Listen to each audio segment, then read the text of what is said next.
Many of us have spent time trying to work out the best strategies for buying airline tickets. Choosing off-peak dates, searching for flexible destinations including stopovers, these can help. But to really understand ticket pricing, it pays to look at it from the airline's point of view. How do they determine price, and what are the factors for changing the price? The short answer is simply that airlines will mostly set prices to maximize revenues.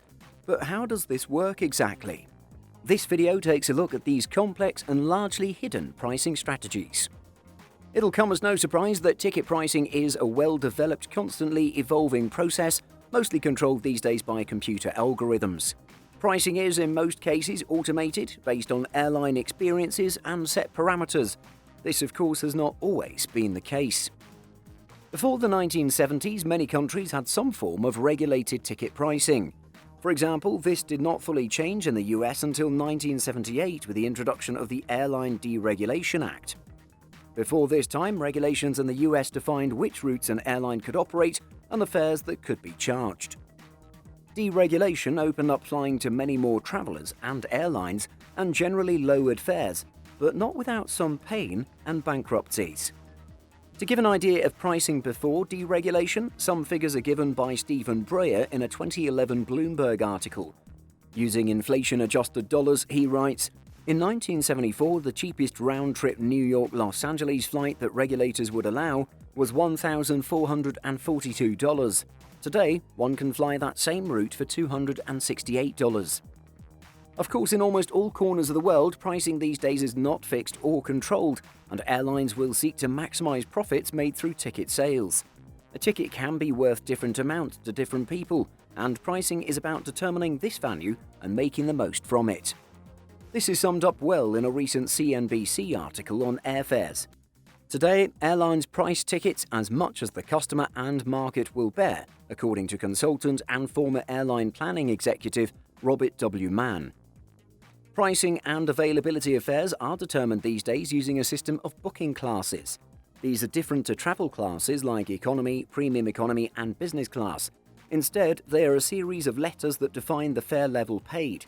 IATA first defined these codes in the late 1940s to promote consistency across airlines and aid acceptance of tickets between companies. These have changed and diverged since they were introduced, and different airlines use different booking classes, but some are generally consistent, including F for full fare first class, J for full fare business class, Y for full fare economy. The booking classes used for fares less than full price differ between airlines. For example, with most oneworld airlines, including American Airlines and British Airways, discount business class is represented by D, C, R, and I class. However, with Star Alliance carrier United Airlines, business class uses J, C, D, Z, and P. United uses R for premium economy. Revenue setting and management is a combination of setting fares for each of these booking classes and controlling availability by selling certain numbers of seats in each booking class. Each airline uses its algorithms and AI technology to set and change prices. This, of course, requires human oversight, but is a long way from the days when fares were set and changed manually. All price setting and analysis is backed up with extensive data analysis. This is an area that has seen significant improvement in recent years. Airlines have always been aware of past sales and booking data and use this to influence prices going forward. But with the improvement of data analysis and artificial intelligence technologies, this data can be analyzed and used much more precisely. Most purchases are now online, which adds to data that can be used. Airlines can track and store not just sales data but customer interest and searches. To give an idea of the complexities in fares that airlines can offer, let's take a look at a report by ITA Software. It looks at a simple return flight between Boston and San Francisco. Just with one airline, American Airlines, there are over 25 million different valid fares with different rules or via different cities. When we customers conduct a search, results are presented and sorted for the best options, but algorithms monitor and update these fares behind the scenes. Airlines' algorithms, of course, are not made public and likely are a closely guarded secret. There are many things we know that influence prices, though. Let's have a look at a few of the main factors. One of the simplest but most important is the division between leisure and business passengers. They each have very different requirements, buying habits, and budgets. In general, leisure travelers tend to book further in advance, often several months or more for long-haul routes, and are much more flexible. Business travelers will book closer to departure and be prepared to pay more for certain flight times. The simplest response to this is that fares start high on leisure route fares and reduce closer to departure, and the other way around for business routes. If you take a look at last-minute short-haul fares between business cities, you'll easily see this. But there is obviously more to it than this. Many routes carry both business and leisure traffic, and of course each passenger is different. The ability to be more flexible changes as technology and data improve.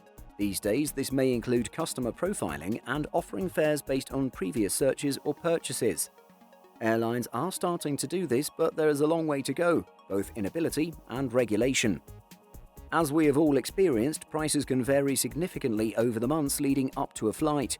Using historical data, airlines are increasingly able to predict the best way to price tickets to maximize sales and revenue. Sales and promotions can affect this as well. Again, airlines will look at previous sales data and customer response to determine the best time to offer sales and discounts on particular routes. One area we've seen changes in recent years is in last-minute pricing. While it may sound like a good idea to lower prices last minute to fill seats, it could undermine earlier higher pricing if airlines did this regularly. Airlines have started offering last-minute upgrades though, selling premium cabins for much lower rates. If you're liking this video so far, why not click subscribe and hit the like button? Oh, and be sure to click that notification bell too. Of course, one of the main factors that influence price is the current ticket sales. You would expect that when there are only a few seats left on a flight, the prices will be much higher. Airlines will make a certain number of seats available in each booking class, and as the lower booking classes sell out, only higher fares are available. On some routes though, airlines may keep selling heavily discounted fares on full flights if they don't think anyone will pay the higher rates. Sales volume can also have a very short-term effect. Algorithms will constantly look at sales volume and increase prices if there is a pickup in demand. Several factors that can affect the fare are related to the characteristics of the trip booked. You'll often see these specified against particular fares or promotions. Again, this is another way airlines try to maximize revenue from different types of customers. And again, this will be different for every route. But in general, lower fares will usually require a long stay and likely over a weekend. Historically, most full-service airlines have offered lower prices for return trips and much higher fares for one-way flights. While this is still the case with many fares, more airlines have started to offer attractive one-way fares. Low-cost airlines usually operate such a point-to-point pricing system, so other airlines are adapting to compete. Airlines monitor competitor fares on the same or similar routes as part of determining their fares. If one airline lowers prices on a particular route, it's common to see others follow quickly. This has been reported and studied several times. For example, in 2013, an in-depth study by the MIT International Center for Air Transportation looked at the effect on airfares when low-cost carriers moved into new routes. It showed significant reductions from legacy airlines when Southwest Airlines, JetBlue, Allegiant or Spirit Airlines started routes. Airlines will often set different fares or limit the availability of lower booking classes at certain times. Departures around major school holidays are an obvious example of this, where prices may be higher even when booked far in advance. But all routes and countries can have specific dates considered peak, and for events not seen in advance, algorithms will often pick up on spikes in booking and raise prices accordingly. It still remains common for airlines to oversell flights, particularly on certain routes. This can be an inconvenience for passengers and costly for airlines when regulations demand customers are compensated. But it is still part of pricing and is another area that improves with better data analysis. Predicting how many passengers will not travel, perhaps no-shows, changes of plans last minute or missed connections, allows airlines to manage this better and reflect in pricing. Fuel is a major part of airline costs, and this obviously needs to be covered by prices. With sales often months in advance, airlines need to consider how prices are changing and predict future costs, although they also hedge and fix prices in advance. Reporting by the travel website Nomadic Matt explains how this has changed. His example looks at the period between 1996 and 2019. The price of airline fuel has increased tremendously. Back in 1996, airline fuel cost 55 cents per gallon. Now it's $1.95 per gallon. Airlines can't absorb all of that increase, so they pass some of that on to the consumer, leading to higher fares. The effect of this can also be seen by looking at fuel surcharges. These additional fees added to tickets were introduced by many airlines amidst rising prices in the 2000s, which peaked in 2008. Some airlines removed these once prices lowered and hedges expired, but many still remain. One of the pricing trends we've seen in recent years is airlines offering lower fare types but with fewer inclusions. This began with low-cost airlines, but the main full-service airlines have now followed. Airlines will set a low base fare but exclude quote-unquote extras such as luggage allowance, seat selection, and even entitlement to some frequent flyer benefits. All the major US airlines now offer such fares, with Delta being the first to introduce it fully. This has been done not just to stay competitive with low-cost carriers but also to improve ranking in search engines. More and more passengers search for fares online, and airlines with a higher base fare will be penalized in such searches.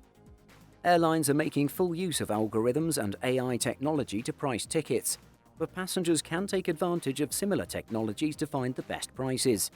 While we can't look at how airlines are setting or changing prices, we can use tools to improve our chances of finding a better fare. This can either be through searching currently available fares to find better options, often by increasing flexibility in dates, times, or routes, but we can also analyze historical prices and trends to predict how prices will change. So, how will airline pricing change over the coming decades? One thing is certain, airlines will continue to set prices to maximize profit, and the power of analysis and data available to airlines will continue to grow, as it does in most industries. Prices in late 2020 are certainly changeable as airlines deal with a slowdown in aviation. Post-COVID, there are going to be several factors affecting prices. Airline debt and ongoing coronavirus policies and restrictions could push fares up. But on the other hand, low oil prices and slimmed-down airline businesses could help to mitigate price increases. Longer term, one area set to grow is the maximization of total revenue. Algorithms and forecasting have developed to set base fares and plan seat availability and demand. For many airlines, there is still much more that can be done to predict and optimize revenues from ancillary products and services. So-called total revenue optimization will become increasingly important as the split between base and ancillary revenue increases. According to an interesting report by Sabre in 2017, ancillary revenues for airlines reached $59.2 billion in 2015 and was growing at nearly 20% a year. To bring in more ancillary revenue, airlines will have to analyze even more data and link several sources. Low-cost carriers are probably ahead in this area, and many of their systems and sales processes have been designed around total fare and add-ons. In contrast, many legacy carriers will have more of a challenge to match pricing levels with their predictions for extra sales. With your experience as a traveler or knowledge of the industry, are there other variables that we didn't discuss? How do you think airline ticket prices will change in the coming years? Let us know with a comment down below. Did you know that we publish over 175 stories every single week on simpleflying.com? Be sure to check the link in the description for more great stories just like this. Thanks for watching, and be sure to like and subscribe before you go.